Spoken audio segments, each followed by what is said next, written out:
pse po e mbron Belinda Ballukun ndryshe nga të gjithë socialistët e tjerë të nivelit të lartë që kanë patur probleme me drejtsinë, kujtoj Erion Veliajn, Ilir Beqajn, Arben Ametajn, aq sa e mbrojti para se ta ratisej. Pse ka ndryshim në çështjen Balluku Rama këtë herë, Çipa? E mbron sepse Belinda Balluku me marrëdhënien dhe situatën aktuale që ka me drejtsinë është një risk i lartë politik. Është risk ekzistencial, mendoj unë. Është pikërisht një risk ekzistencial për ecurinë e mëtejshme të tij në qeverisje dhe sidomos edhe në drejtimin e Partisë Socialiste si shumica politike. Sepse një lloj pikpamje pas momentit se si do të shkojë subjekti i zonjës Balluku brenda Partisë Socialiste, do të rishfaqet një situatë e diversitetit, qoftë ky i heshtur apo qoftë edhe pa bëzanie. Në këtë këndvështrim mendoj që ky është një moment që do të shënoj kalimin nga një kapitull politik brenda partisë në një kapitull tjetër. Mund të themi që ta përkthej më shqip këtë që ti sapo the që Balluku ka një grup të saj të rëndësishëm edhe brenda grupit parlamentar, edhe Partisë Socialiste. Jo, nuk është ky. Problemi është se një pjesë e socialistëve tradicional dhe klasik nuk mund të qëndrojnë në regjimin e heshtjes brenda Partisë Socialiste. Po sa janë këta socialistë brenda grupit parlamentar dhe brenda strukturave, kur them struktura brenda kryesisë dhe asamblesë kombëtare?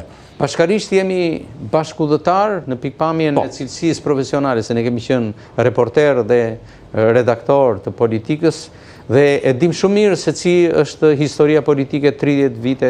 Patjetër, po sa janë këta që mund të reagojnë brenda strukturave? Janë natyrisht. Se jashtë strukturave janë. Sepse sidomos në 2 mandatet e fundit parlamentare, Partia Socialiste nuk u kujdes dhe nuk u investua për atë që quhet cilësishmëria e përfaqësimit politik në parlament. Jam shumë dakord. Dhe mund të kenë persona të bindur për përdorimin e kartës së votimit ose mosvotimit parlamentar, por diferenca substanciale dhe cilësore midis eksponentëve të cilët kanë një investiment politik brenda partisë, me rishtarët pa identitet dhe natyrisht vetëm me armën e bindshmërisë dhe të komandimit politik, janë 2 entitete të ndryshme, të cilët gjithmonë në parimin e dialektikës të kundërtat.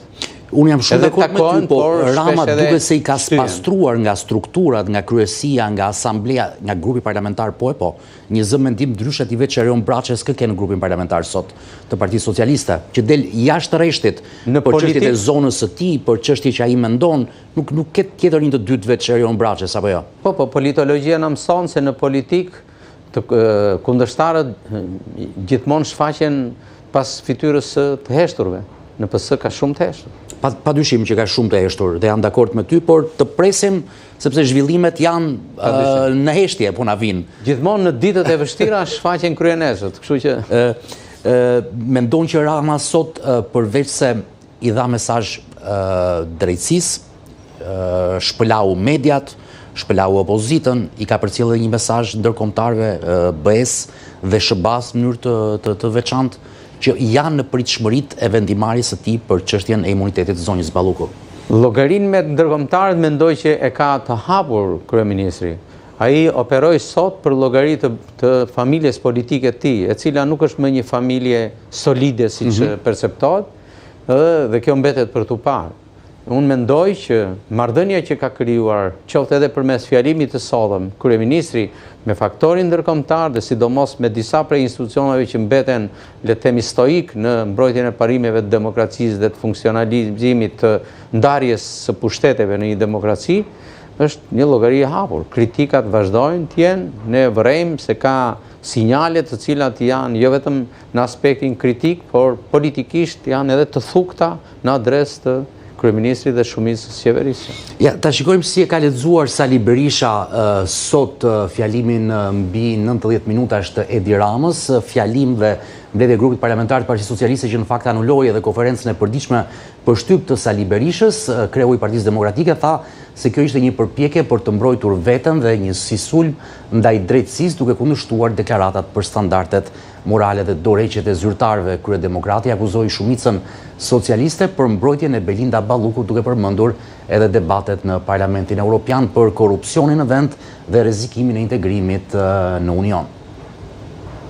Këtu fjalimin më shumë se 90 minuta të Edi Ramës përballë deputetëve dhe ministra